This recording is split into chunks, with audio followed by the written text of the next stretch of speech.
Welcome back to the Force with Friends podcast. Today we are wrapping up the Skywalker saga with episode 9, The Rise of Skywalker. If you haven't been watching, what we've been doing is going episode 1, The Phantom Menace, all the way through today's episode, The Rise of Skywalker, and we had this bright idea that we were going to weave it from start to finish and make it one cohesive story.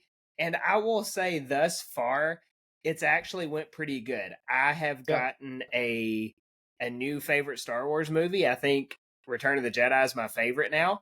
I don't mind The Last Jedi nearly as much. Like, there's some excellent parts to that movie. Yeah. Now, the people that love Luke and are mad about that, they're going to be mad forever. But I like The Last Jedi. Outside of just a couple scenes, you can watch last week's episode, but I think it's a good movie in retrospect, maybe. I don't know. But this one, on the other hand, be interesting to see what we think about it. So before we hop into it, we watched this movie together in theaters a few years ago, right before COVID hit. So let's talk about our movie theater viewing experience. What do you remember most about that cold night in South Carolina when we saw The Rise of Skywalker? It was fun. I mean, we went with a pretty decent sized group of people. I think most people that entered into that movie who'd been following Star Wars for a while entered with some trepidation, not not really sure. Listen, because after The Last Jedi, I was conflicted, but I they know how to use trailers to hype you up, right? Like, with the trailers that came out, I was like, okay, maybe this will be great. This will be awesome. The music in the trailers. Saga. We would find that Skywalker Saga is not aptly named, but no. but they had managed to drum up a lot more excitement for it again, which we'll talk about. Some of the responses in the theater were fun. They were, throughout certain parts of the movie. So for sure. So I remember being so hyped up for this movie because, like you said, the trailers. The trailers were super good. They were pulling our heartstrings with all the music and everything. Mm-hmm. I remember the first trailer because we didn't know what was going to happen. And then the first trailer, you hear Palpatine laughing at the end, and you have Luke saying, no one's ever truly gone or something like that. And I was thinking this could be the greatest Star Wars movie ever. Like, you got Palpatine, and the rumors were just so good. I don't know if you remember the rumors, but Matt Smith was going to be a young Palpatine possessed by the spirit of Palpatine, and it just sounded so good. But then the movie changed directors, which I've read the other script, and it was actually pretty interesting. The Colin Trevorrow script.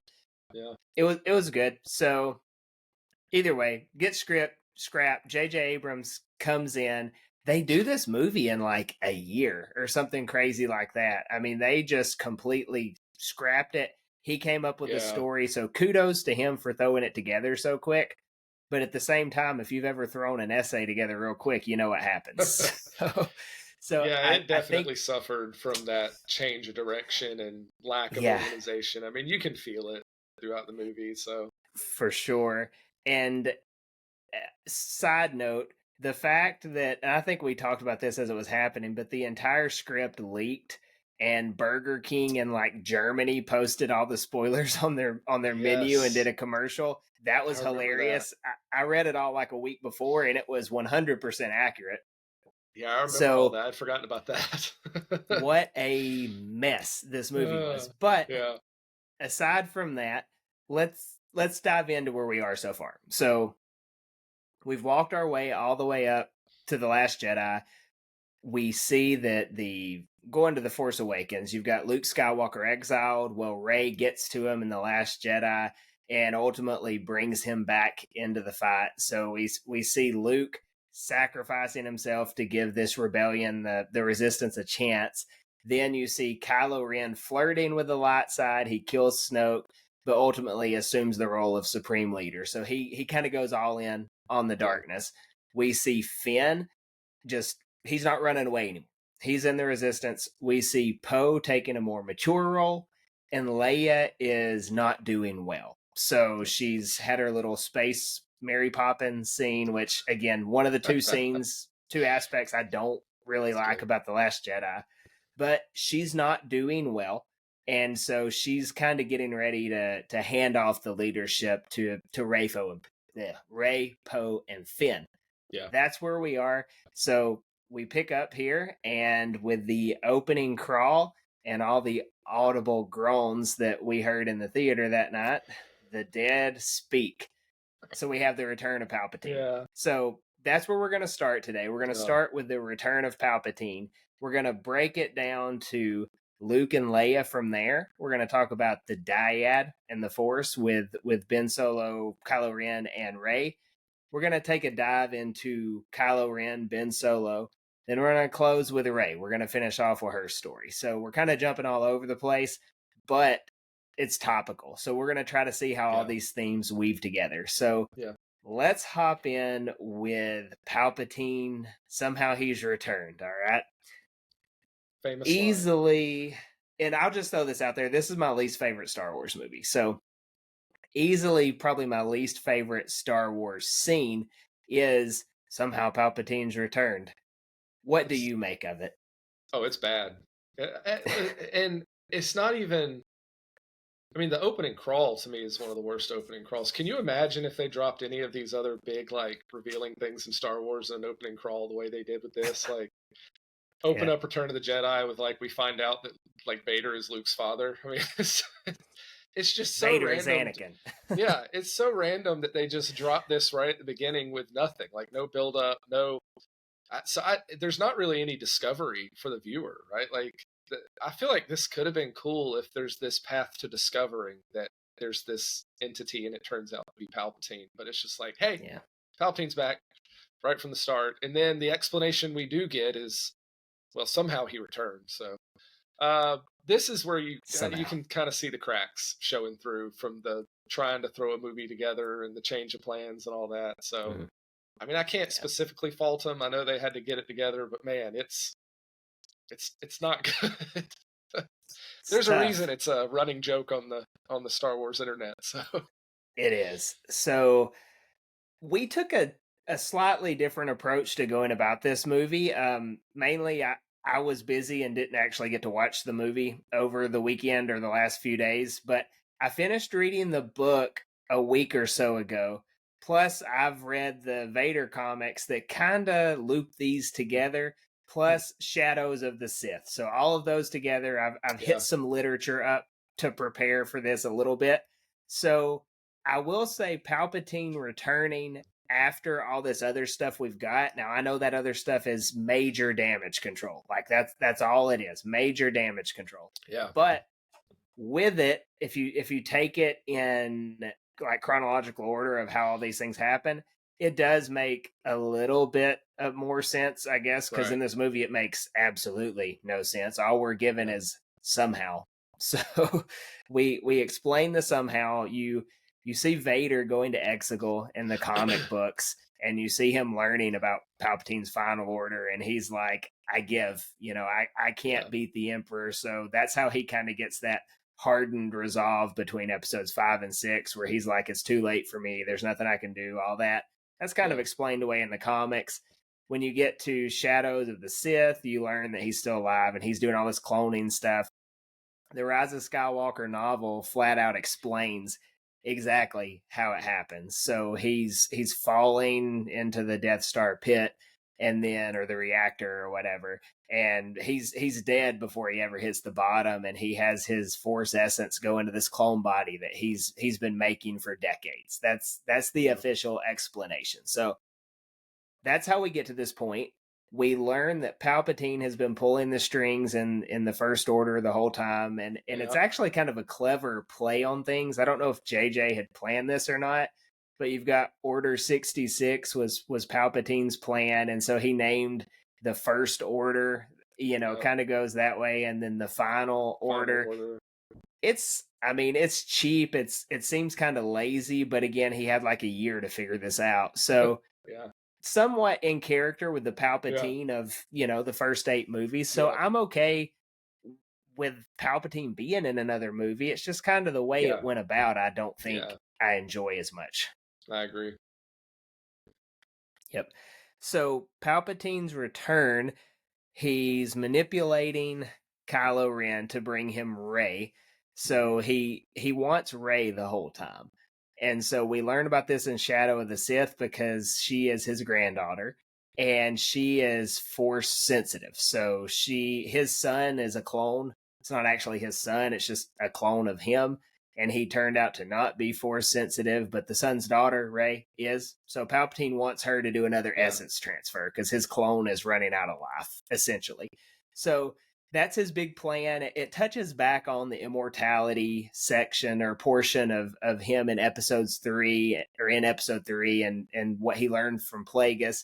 And so I don't mind that they try to loop all that in at some point, but I do have an issue with the Anakin aspect of it, with him being the chosen one or not, because if he didn't get rid of Palpatine, then was he the chosen one to bring balance?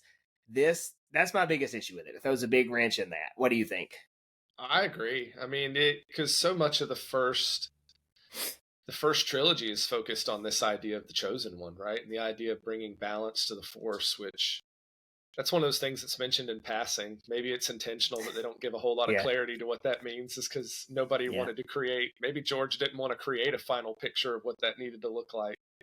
But yeah, it does kind of undo a little bit of that, because suddenly there's been this atonement and this redemption and this balance brought, right, in Return of the Jedi, and then it's undone, right? It's undone by, you could say it's undone by Palpatine's sheer will and ferocity of survival, right? Like, he's clinging on to life. And one thing I do like about his character is I love that he plays like this half zombified, like not even really alive version of Palpatine. I like that. I think it fits for this character who's just got this chokehold on trying to stay alive, just hanging by a thread. But it does twist that up a little bit in terms of what Anakin accomplished. Because his work isn't really finished. Like, suddenly it's not done the way we all felt like it was done in Return of the Jedi. So I like the way Palpatine's brought in. I like the character. I think he's portrayed really well, and it's true to who Palpatine is. But don't like that it did muddy that up a little bit. Yeah, I agree. I think, well, first of all, since we're talking about this as something that tied Star Wars together from 1 to 9, having Palpatine be the big bad guy all the way through, it does that. I'll give it that. Yeah. I'm okay with it. In 1 through 3, he's pulling the strings to get his empire. He's got it in the original trilogy, and then he's having to kind of carry that on again. It's almost like a restart here in the sequels, but it was just kind of cluttered. So it doesn't quite land with me.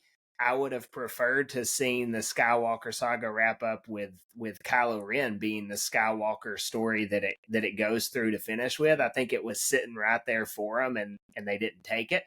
But they bring Palpatine back. It technically does tie in with everything else, him being the bad guy, because it almost seems strange that there are 6 movies with Palpatine and 3 without. So you could argue that's fair. Yeah. Either way, like for continuity's sake. George's 7, 8, and 9 was not going to revolve around Palpatine either, so I don't know there. It kind of seems like a way to kind of get the fan base back after The Last Jedi. Yeah, and I think for me, you're right. There's a consistency with having Palpatine in there, but then it creates that inconsistency. Well, Anakin was also in 1 through 6, right? And he doesn't show up. And so I feel like if he had a presence in this movie, you could have still balanced that out a little bit. I think that's what's missing with Palpatine's return, is really Anakin's return as well. I don't know. They should have. I mean, this is just complete spitballing. I mean, that was a lot of speculation at the time. Was we were going to get Anakin back? I thought he was going to be the Skywalker that rises. That would have made a lot of sense. We all I don't know. I think, in hindsight, it's always 2020, but they should have had 1 through 6 been like the Anakin, Palpatine, Luke story, bridge 7, 8, and 9 with the original trilogy characters, but kind of like we said, don't be billed as their story, and then maybe do like a 7 through 12 where it's like okay, here's these 6, and then here's the next, kind of how Marvel phases things out. Maybe that would have been the right answer. Like, we're all looking back on it like it was a failure, and Disney's sitting on billions of dollars as if it's not a failure. So who are we to say? Yeah. But I don't know. Just interesting thoughts. That is a good thought, because I would love the idea of almost like Palpatine coming back and being a stepping stone for Kylo Ren really asserting his power. Like, if that's something where it allows him to really solidify his place, and he becomes the villain, like a true villain for more movies. Like, I think there's ways they could have set it up, but I do think you're right. I think they tried to bridge it with these characters where some were minor players, but some were big players, and it didn't quite fit right. So we were bamboozled. Yes, a little bit. Little bit. So, you have anything else to say on Palpatine? We kind of ranted there, but honestly, that's the main point of my ranting is Palpatine. Like, once you get past that, the movie's pacing is kind of all over the place. Yeah, but it is. My biggest issues are Palpatine. My biggest issue. So I say we move, or go ahead. Well, I was going to say, Ian McDiarmid's great, and he gives him good presence when he shows up, but he doesn't show up that much. Like, the fact that even though he's looming kind of over things, he really kind of goes back to like episode 1 Emperor, where he's like not episode 1, episode 4, where he's like non-existent for a while, and then he kind of pops up here and there. So Emperor in name only. Yeah. So jumping ahead to Luke and Leia, and I know we're skipping a lot that happens in this movie, just basically to focus on what we think ties it together. So we get to Luke and Leia, like what we said before. Let's start with Leia, because her story this is her focus. Yeah. Very unique in how this was filmed, and kudos to J.J. Abrams for pulling this off, but Carrie Fisher had been passed away for 3 years by the time this movie came out. Yeah. So they had a Leia issue with no actress for Leia. They chose not to recast, which I'm fine with. Like, they worked around it. They did probably the best they could with the technology they had and the budget they had and the time constraints. I'll give them that. They were working with a lot of things that were not in their favor at all. So you get Leia's story, and they have to use lines that she's already used in episode 7 and maybe 8. I don't remember, but it was like unused footage in 7 as well. They had to do the lighting and the CGI around it, and the actors and actresses had to work around her lines. Hats off to them. That was a great work that they did here. But her story picks up, and it's true to Leia. She's starting in 4 through 6. She's this rebellion leader, and she's learning exactly how to lead. And then 7, 8, and 9, she's learning how not only to lead, but to let go. And I think that's really a pretty good arc for her as a whole. I don't think Luke gets a great arc. I think Han gets an excellent one. And I think Leia has a really good one too, as far as learning and letting go and passing it on. I can't complain there. Yeah, no, because there's no way they could have made her a major focus of this film. Like, that would have been great. I think we would have all loved that. But at the same time, the way they were able to use that and integrate it into a storyline that for her felt like it made sense for the character and felt like a good concluding moment for the character, especially the way that the character passes on. I think that being able to work around it and create a moment that fit well into the movie, I think they did a great job with that. So I don't really have any complaints on the Leia front, because again, that was a tough thing to pull off. It was. And I will say too, just kind of throwing this in from the book, because you watched the movie, I read the book, so we can kind of tackle this from every angle.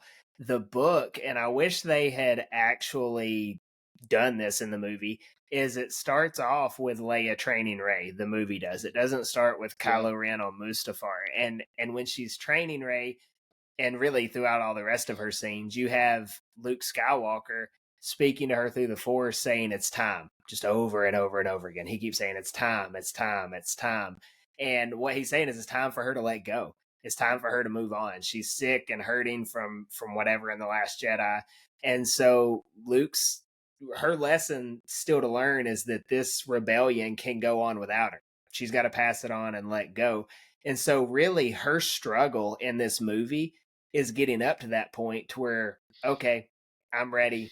Let's let go. And her last thing that she had to do was call out to Ben to bring him back to the light.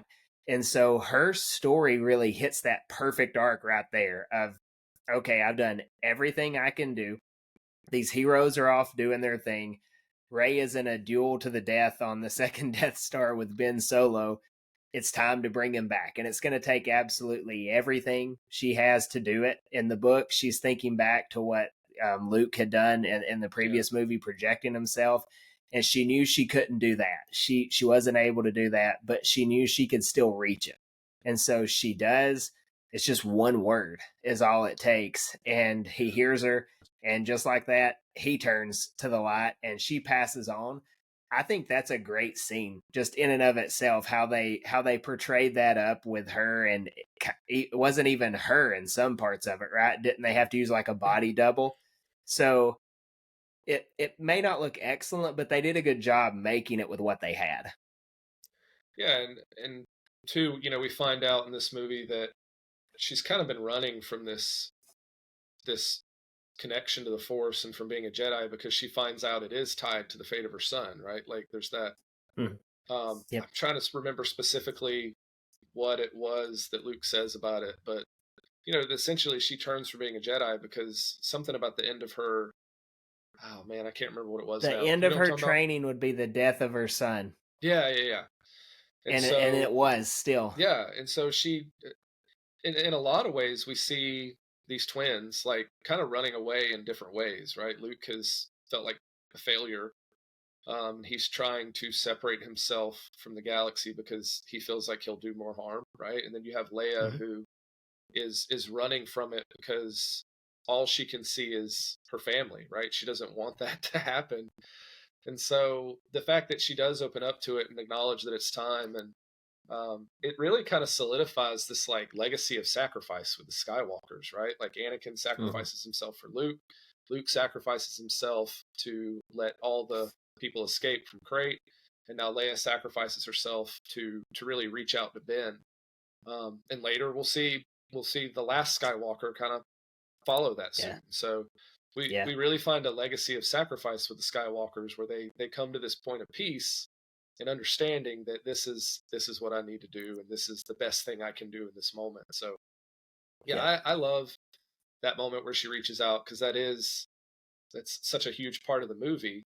And that fits in really well with these themes of people are changed by sacrifice, right? Like we see it with all these people who find redemption. Like there's always an element of sacrifice involved with it. So it fits perfectly in with kind of the legacy of her family to an extent.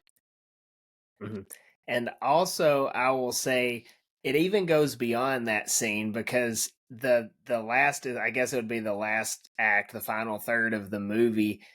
You see all of her groundwork kind of coming to fruition. You see Poe is leading that fight or the charge on Exegol. So he gives that stirring speech, he and Finn do, and it's like they're just carrying on from her. And honestly, that's a great scene when they're given that fight that it's like they've taken too many of us and they're going to Exegol. Kind of gets you fired up like your coach is giving you a pregame speech or something. That's what it kind of makes me think of. And so they get there. Things aren't going great per the usual for the rebellion. Like that's a thing that carries all the way through. But you see Poe making mature decisions, and you see Rey carrying on her training against Palpatine. You see Ben, who is there as a direct result of her, plus his little head talk with Han Solo, and that's really all her with Finn, Rey, and Poe all carrying on what she's taught them. So I think they handled that okay. As much as I don't care for this movie, it's not a terrible theme when you talk it out. Now, how it played out, one thing or another, but the idea of it it's really fine. Yeah, no, I agree because I think in the last movie we see Luke's sacrifice kind of solidifies him as this legend, this kind of mythical figure that people needed for the hope. But Leia's death is more like an acknowledgement of and Han says it later, we'll get to that later, but when he's talking about the things that she stood for and the things that she really made through her life, like people being really encouraged and influenced by this reality of like she never gave up, she continued to lead even till the end. So whereas Luke was like this mythical figure that kind of gave people some buy-in, like she was really the driving emotion behind, hey, we're not going to give up. And so I think Right. it was done really well, the way that kind of drives a lot of the stuff in the rest of the film. Is her character and her arc from the previous films.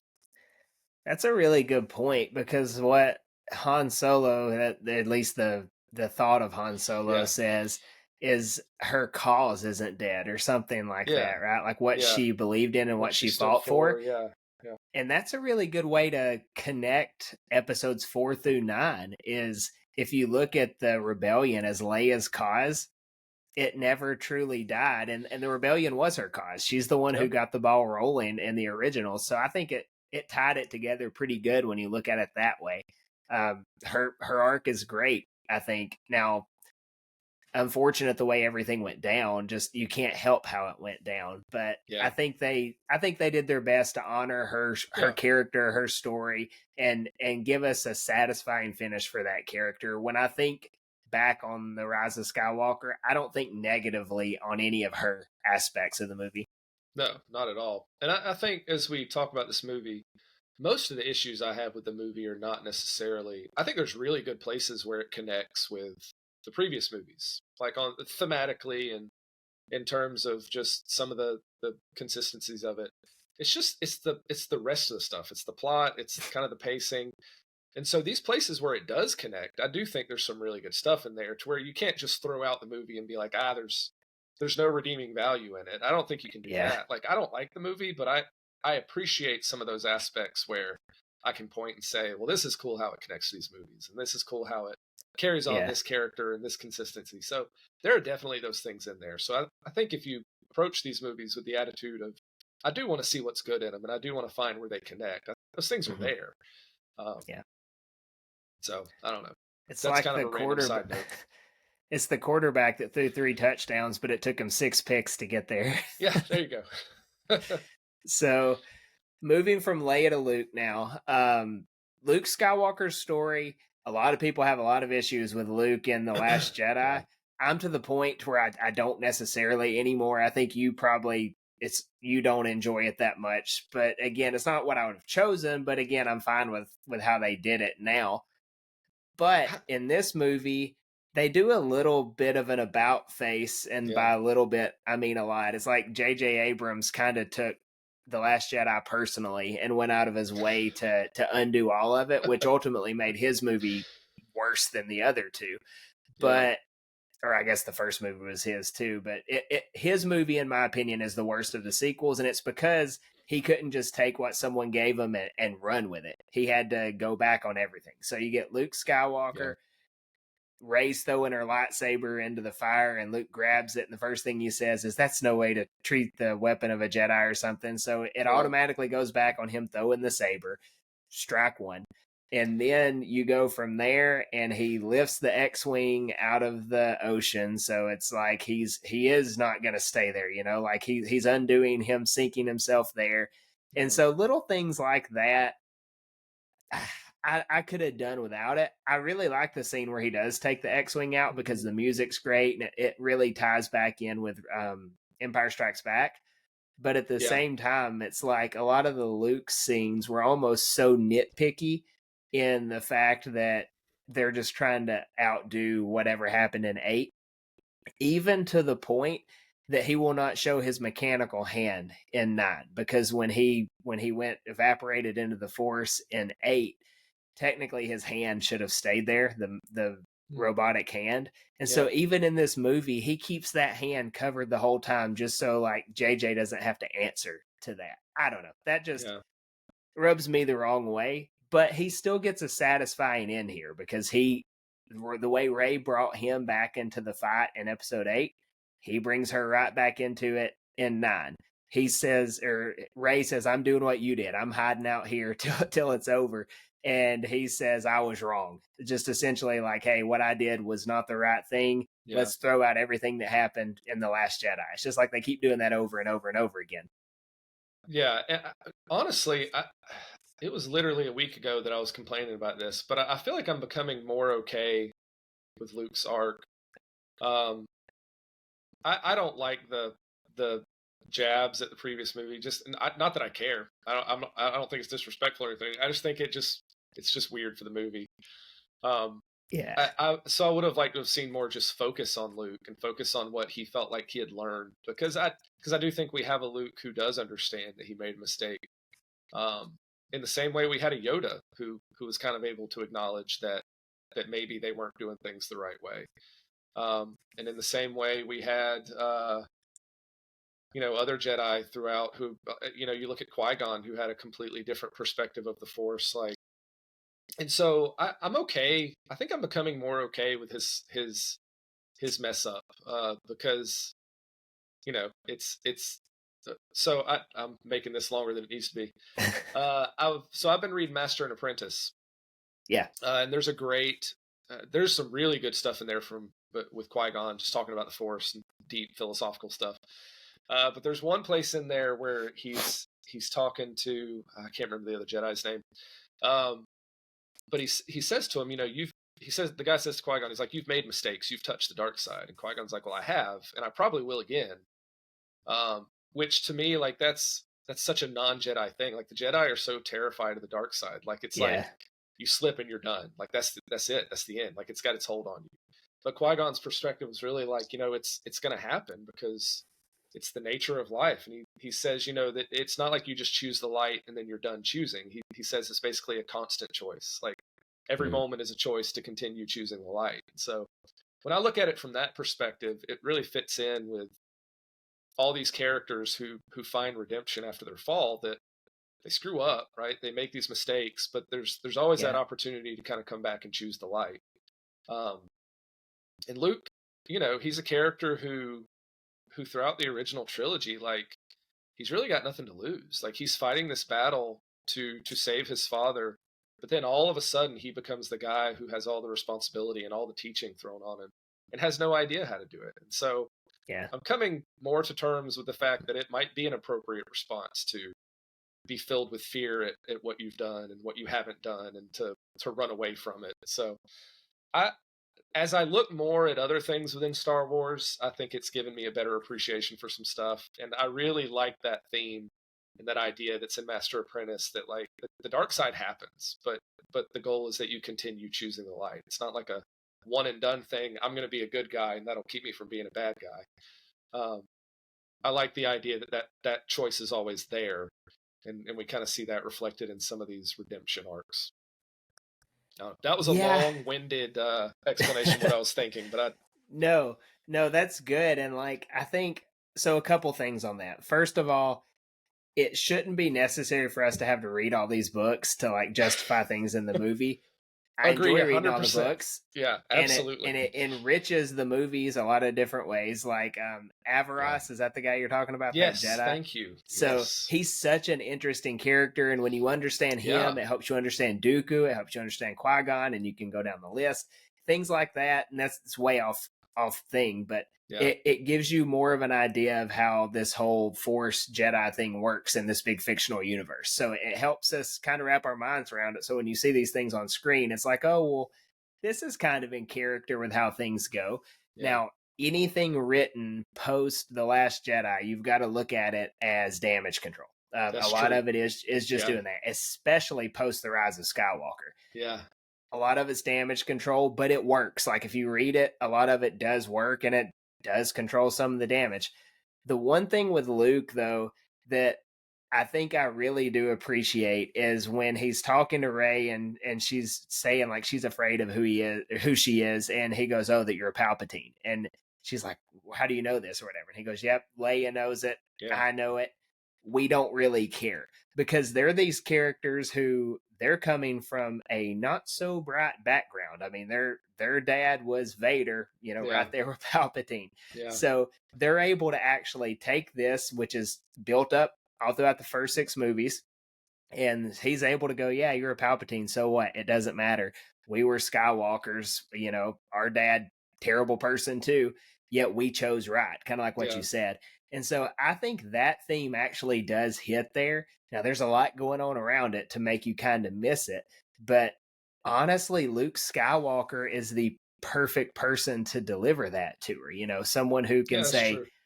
I messed up, but again, I'm doing right now. Your lineage is bad.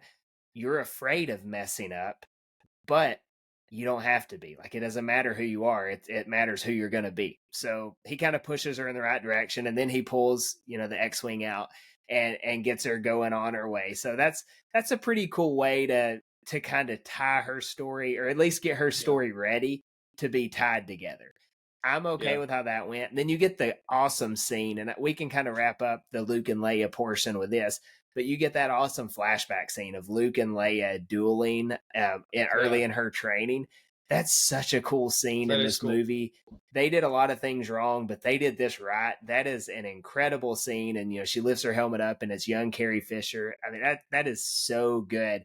Seeing that, yes, she was going to be a Jedi. And you even touch on this like in non-canon stuff like Heir to the Empire. I just finished it. Mm-hmm. And so Leia's getting ready to train with Luke there. And then we see her training with Luke in live action. That's a cool thing to see. Yeah. Yeah, and I think that oh, I just lost my train of thought. That's always fun.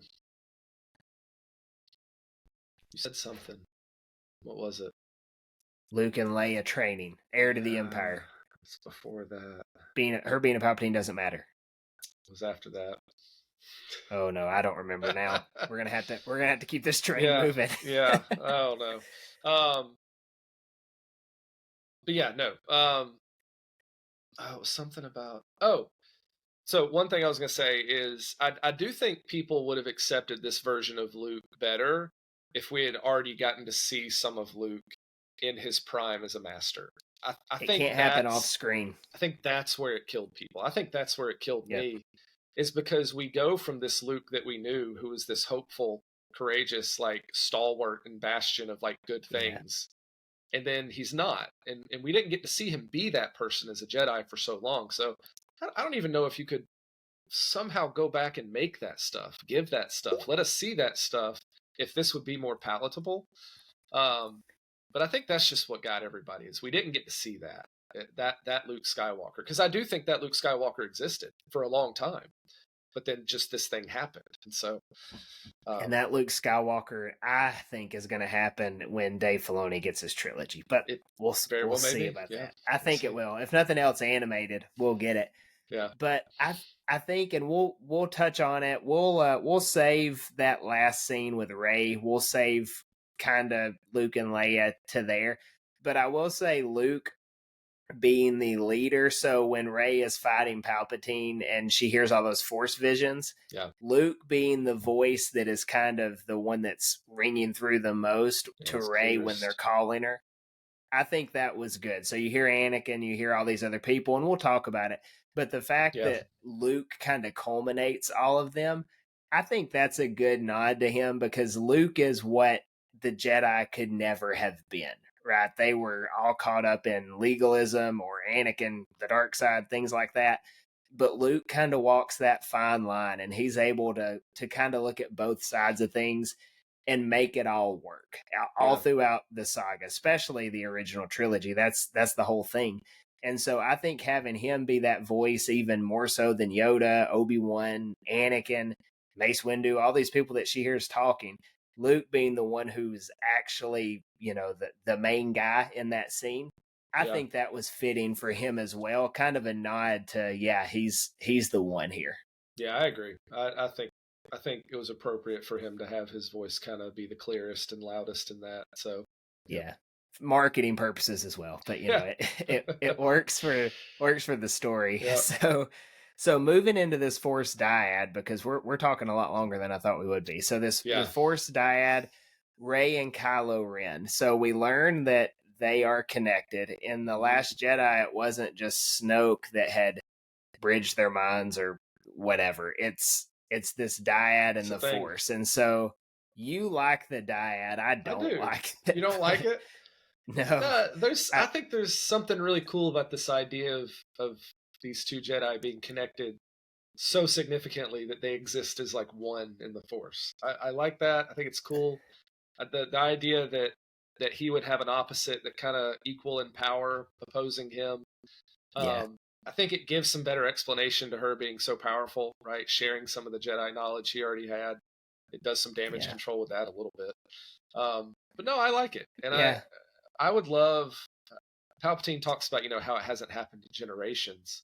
Like, it makes me want to know who these other Dyads were. Like, I think it would be really cool to get like a Star Wars Visions of like Dyads. Or like a Tales of the Jedi. I assure you but I think that it would lend towards storyboard Visions, especially. Like, I think that would be such a cool take to see these different takes on a Force Dyad. So I like it. I think it's a neat thing to add in. I don't think it creates too many issues with continuity elsewhere. So I think it's cool. I will say this storyboard has no clue of any other Dyads. They're just like throwing stuff out there, like, "Oh, it hasn't been seen in generations." No one has like, ever that sounds like a good line. Yeah. And then Dave Filoni or someone is sitting there going, "Yeah, like we gotta come up with all these others now." So, which I get, but that could be such a cool thing.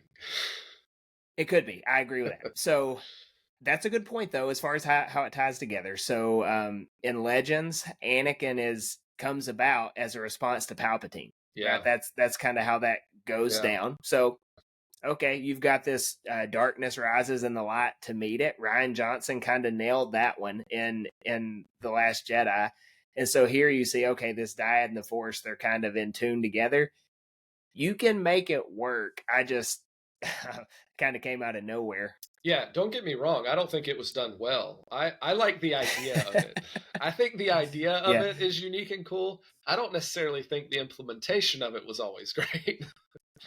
Now, one thing that is super cool about it, though, it's like this whole little space opera is the story of the Skywalkers and the Palpatines. It's that power struggle. That's what it turns into.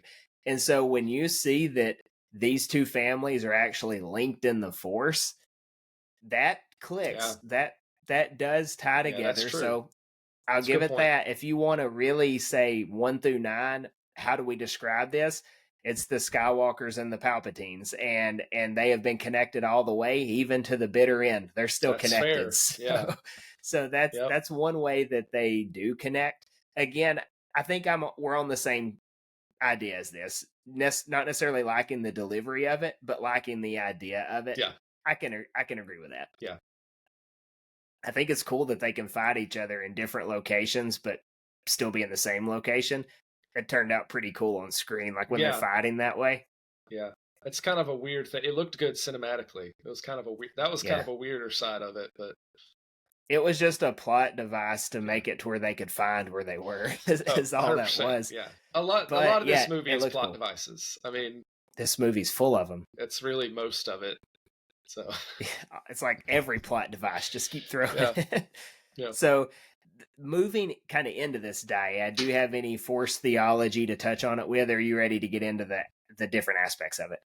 Yeah, no, let's just keep going. Okay. Yeah, let's get into the two people. Let's go Kylo Ren, Ben Solo first, the Skywalker half of the dyad. He's all into the darkness, but not really. Like he's wanting all this power from Palpatine. Rey kind of makes a joke like, "Oh, serving another master." Like he can't get away from that mindset that he's been raised up in, and he wants Rey, but he still wants Rey to be with him to go and take down the Emperor. That's his MO. He hasn't stopped it from really 7, 8 into 9. So continuity wise, it's still there.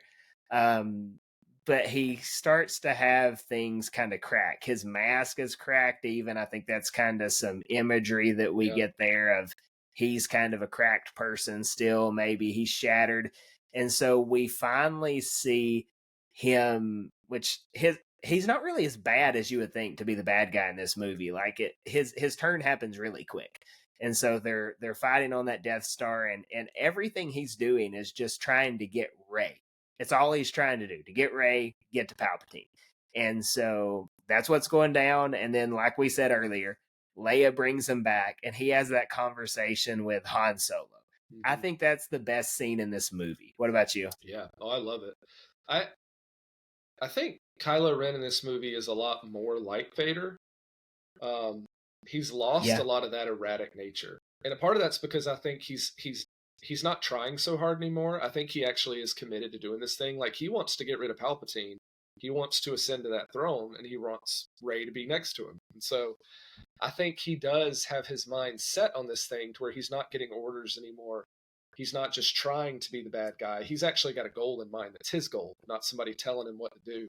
And I think that makes for a more confident, composed character. Like, we don't see the fits of rage and the punching things and throwing, like, he doesn't do that in this movie. He cuts an alien's head off, though. He does do that. Yeah, that must have been personal. But you see a different, more composed Kylo Ren, and I think it's just he's not playing that game of, oh, I got to be the big bad dark guy. It's like, I have a goal and I'm going to pursue this goal now. So I like that, and I like that. I think that's why it catches him so off guard, because he's moved out of this place of where I feel like he's so conflicted to the point where he has this goal. I think that's why Leia catches him so off guard, because all of a sudden it's all that conflict, so unexpected, just like an arrow, right to the skull, like just hits him, and he stops. He's literally mid combat with his nemesis and can't do anything but stop. And so I really like that scene. I think it plays to how important Leia was to him, how important his family was, that he tried so hard to leave all this behind. And then we get into that scene with Han, which is great, because to me, it's just like his memory of this event, and like, what if he had done it differently? Like, what if at that moment he had chosen the right thing instead of choosing the wrong thing? And he gets to go back through it and with some of the same lines, make the better decision. So that is one aspect of this movie I think was done excellent, is that conversation between him and Han Solo, because it really is that point where he can stop and say, you know what, this is the decision I didn't make. I'm kind of going to go back to this place, and I'm going to make it. I'm going to make the right decision and turn towards the light. So I love that scene. I do think it's one of the best scenes in the movie for sure. I do too, and it gives validity, because you remember the whole kind of drama around 7 was, did Han Solo press the button on the lightsaber, or was it Kylo Ren? Like, what was that whole thing? And you learn here that he truly was conflicted. He wasn't just baiting Han Solo. He really did kill him, and he really does get to make it right here. And so closes Han Solo's arc even better probably than it did in 7. It starts that redemption for Ben Solo.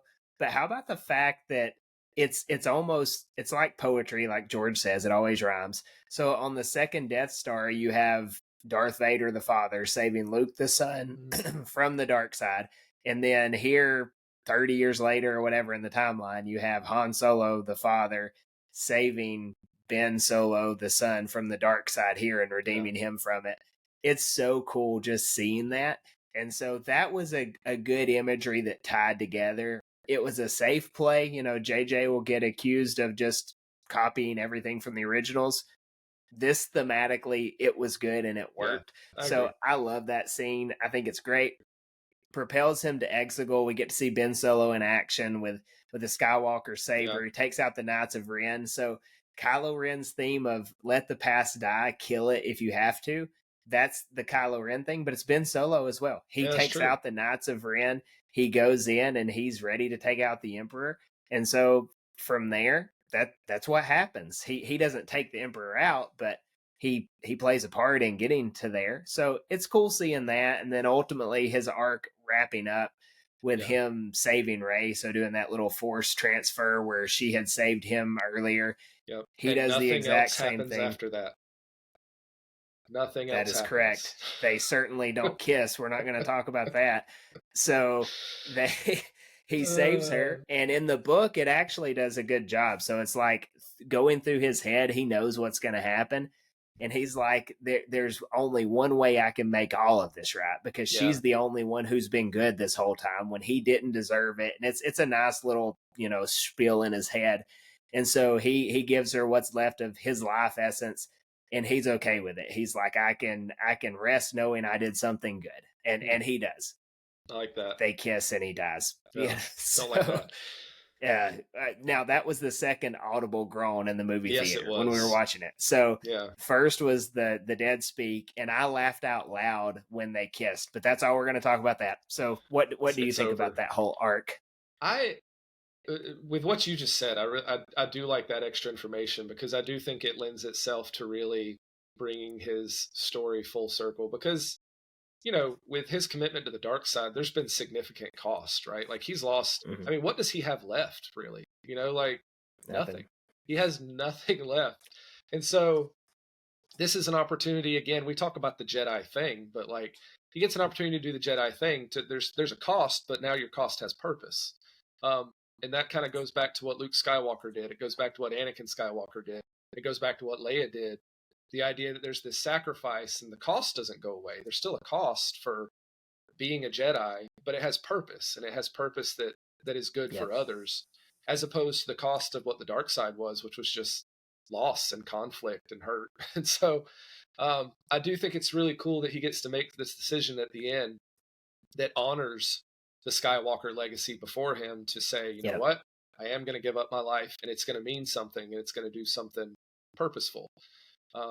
So I do like the way it closes out. I think that was an appropriate ending for him, for the way his arc went through the 3 movies. I think it was I think it needed to happen, and I think that was another part of the movie that was at least done fairly well.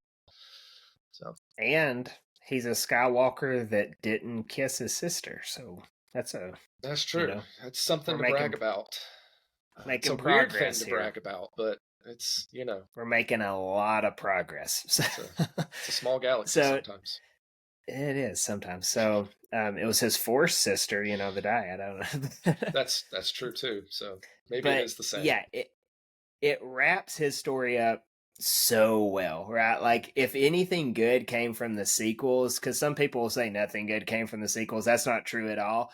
Now, I won't say everything from the sequels is great, but Kylo Ren, the Ben Solo story, okay. I like it. It did good, and we've learned lately that wasn't even the original plans from Adam Driver, because obviously everything had to change for the Rise of Skywalker. But still, as far as his story goes, I think they did okay with it. So very good there.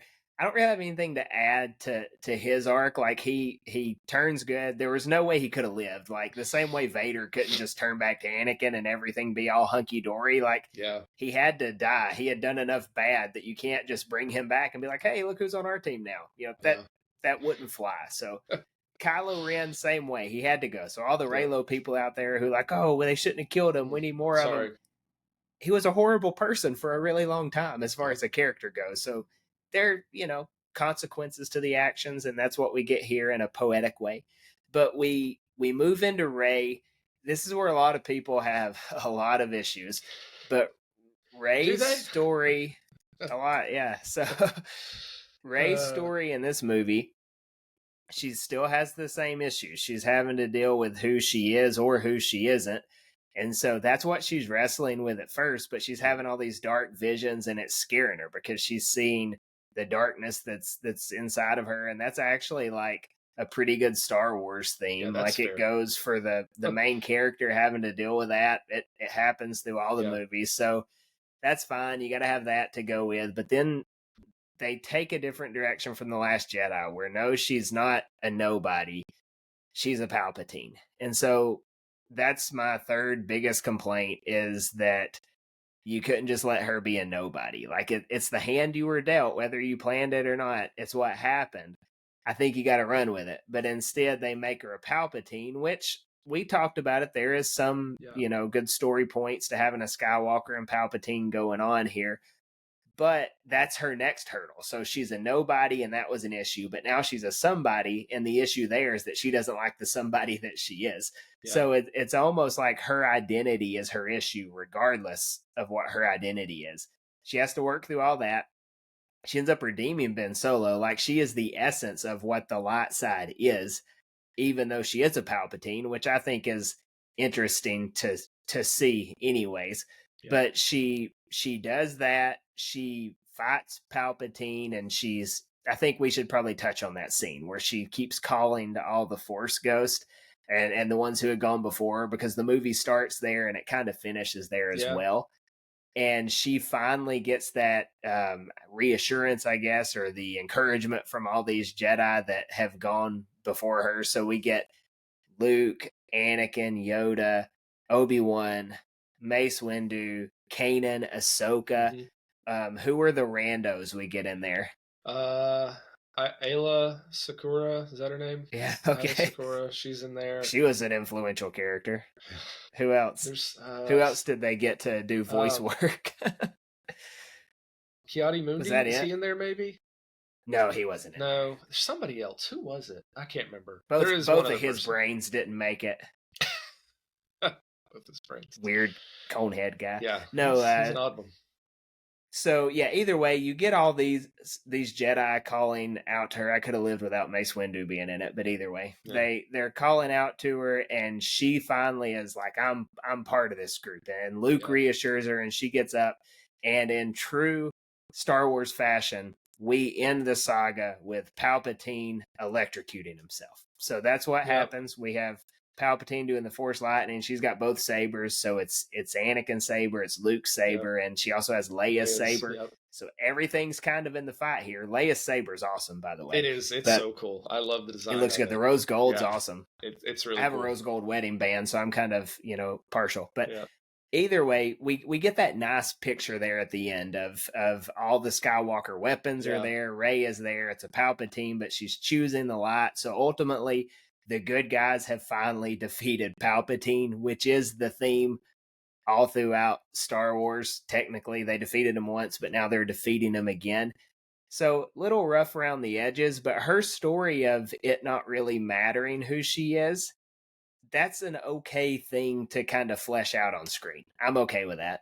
Yeah, it makes sense as a storyline for her. It kind of fell apart between 8 and 9 because it was like, I'm okay with being nobody. But then she kind of goes, like you said, she goes into being somebody and doesn't want to be somebody. So she's got a lot of issues. Those things didn't match. They kind of But the idea of it of getting past who you are and who you think you're supposed to be able to kind of choose that path, I think is fair and very, very Star Wars.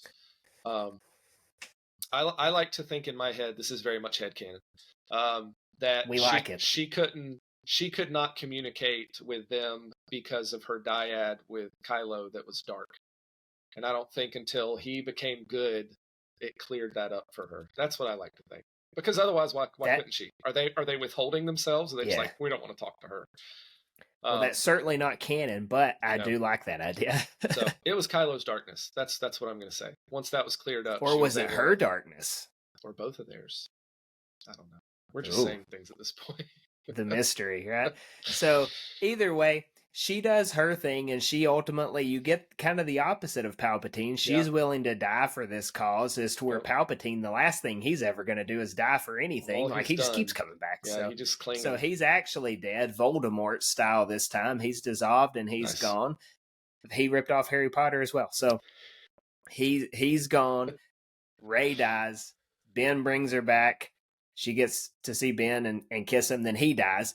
But she goes off to Tatooine, and she's burying these Skywalker sabers right where Anakin would have wanted it, 6 feet deep in sand. And so that's what's going on here. But you can tell I don't like this scene. Yeah. But she is, posed the question that really ties her arc together is Rey who? That's what you get. And that's kind of from 7 through 9. You get the whole Rey who thing. Yep.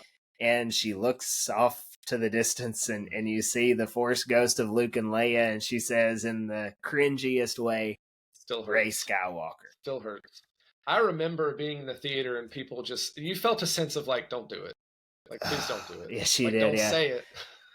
And I don't even think it's a cheap end to me. Like, I wouldn't mind if this had happened in some sort of dialogue where like, this is who I'm going to be now, and I'm going to earn it, right? Like, I'm gonna follow what they did, because I don't even think she's naming herself after Luke. I think it's after Leia, right? Who's been kind of like this mother to her.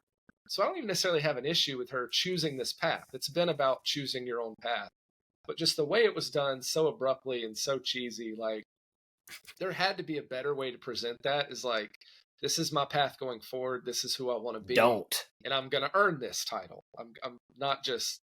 I'll be a Skywalker now. So don't present it going forward. Well, yeah, there's that also. So let her be Rey, just Rey. I know. I'm okay with that, but I want a shirt that says "Just Rey," like in protest of Rey Skywalker. But because Just Rey is a great story, in my opinion. Like this person who's just a nobody who comes across all these somebodies, but the nobody is the one who comes out on top. That's awesome. Yeah. And as far as life goes and stories. And well, here's the like, is she really past her identity crisis then? If she has to still take on this title that gives her identity? She's found a new one, right? I mean, it kind of goes against what you've been building up. Like, it doesn't matter who you are. But then she's like, well, I need to go by this last name, though. So, but that was a miss. This one idea here, and it's not perfect. I will say that it's not perfect, but the fact that you can be descended from the worst person to ever live in the galaxy and still find a way to identify with the epitome of the light side, which would be the Skywalker family. I love that. It's a great, storybook ending, whatever, but man, it was not a smooth landing. No. They could have just had her affiliate that way. Yeah. But she affiliates as a Skywalker, and I'm sure they'll touch on that in this Rey movie if it ever happens. They got some splaining to do when we get there. I think she's going to drop it and be a Solo. I think that's her plan. She kissed a Solo. Yeah. So, I think that's... I don't know. I think had they left that scene out and we just ended with all of them celebrating on that one planet, Asia and Kloss or something like that, I think we would look a lot more fondly on this movie. Yeah. But when you go out and you've got like Luke and Leia Force Ghosts being like, yeah, you can be a Skywalker, as if Leia ever knew what being a Skywalker was on screen. Like they don't touch on that either. Why? She don't even know what Tatooine is. So they've got her there and they're like, yeah, do it. Put Anakin's saber in the sand. That'll be funny. Life. Yeah. So I don't know. I think that scene of all the scenes in this movie was not very well thought through, and they're like, oh, the fans are going to love this. And there are some fans that love it. I'm sure there's a lot of kids who love it, which Star Wars is about kids. So great, Yeah. But at the same time, find a way to make that happen a little better. But either way, we see Rey's story kind of resolved. She's beat this identity deal all the way through, and she's finally identifying as the Skywalkers, and so I'm sure there will be more to see on that years from now. But that's how the Skywalker saga ends. Wraps it up. I think that's probably what makes it more sour is like you're saying this is how this Anakin and Luke story ends. Now, maybe you say like, hey, it ends with them actually taking a Palpatine and making her the Skywalker. Maybe that's their greatest victory is they take the evil and they're like, you're on our side now. I don't know. But it's the Palpatine saga. I'll say it. Yeah, it is. It is. I have no disagreement there. None. No disagreement. No counter argument. So our next 9 episodes, we're going to break down the Palpatine saga. We're going to go back. We're just going to talk about how it's about Palpatine. That would be miserable for everybody, including us. Yeah. So how would you rate this movie out of 10? We've done this with all of them. So 1 to 10, what would you give this one? I will give it a 5. Wow. And listen, I was going to give... I told you this. Like, I sat there and watched it with Brittany last night, and there are parts of this I appreciate, I enjoy. There are scenes that are great that I enjoy, and I appreciate the characterization, but I did not enjoy sitting here watching this movie. I just didn't, and I hate that. I hate saying that about a Star Wars movie. I really do, because doing this thing together has been great, and it reminds me why I love Star Wars. But I did not enjoy watching this movie. So I was going to give it a 6 just because it's Star Wars. I'm trying to be honest. I mean, it's not a great movie, in my opinion. People that love it, that's awesome. People love Shrek too, but it's not a great movie. So, I mean, it's probably a better movie than this. But I mean, I'll say you throw Star Wars on it, and you get Anakin, Luke, and Ahsoka, at least voices in the same movie. Yeah, I'll give it a 6. That's fine with me, I guess. Fair. So that's fair. 6 it is, my lowest ranking of all the Star Wars movies, but there were good parts as well. Yeah. We really dunked on this one more than all the others, and I think it's just because it's the least continuous of all of them, probably. So yeah, if you love this movie, that's great. Let us know why in the comments. We're happy that you loved it. We're happy that you liked whatever you liked in it. There's parts I liked in it as well. But looking at the podcast going forward, now that we're through this large endeavor that took us a few months to do, let me know what you think. We haven't talked about it, but let me know what you think about this idea. I think we should do like 3, 4, maybe 5 episodes of doing like either the tier list or ranking stuff. So like greatest lightsaber duels, ranking our movies in order, characters, things like that. What do you think? I'm down with that. That sounds fun. So that'll be a little we can less figure serious, that out. Little more playful. So I'm down with that. Yeah, I think that'll be good. So I'll try to figure out a tier list or something. If you've seen any of those videos where it's like S tier and all the way down from there, we can try that, or we can just straight up rank them if you want, or we could do a bracket style if we wanted. I don't know. Like competition. Yeah. Yeah. So we'll figure that out. But next week, I think we should start that with Star Wars movies because we've just finished them all. So all the movies. So I think it'll be good time to rank the movies. I'm down with that. We'll put our rankings out and we'll go from there. So we'll go movies, lightsaber duels, whatever. I'm going to have to rewatch Solo. I haven't seen that one in a long time. Oh, yeah. So I think the others are fairly recent in my memory. I'm ranking Solo last. I'm going to go ahead and say it. So, that was quick. It's last. Very quick. So, yeah. Thanks for watching. If you haven't seen us break all the Star Wars movies down like we've done it, but for whatever reason you enjoyed this, I'll link it down in the description below. You can catch up on all of these.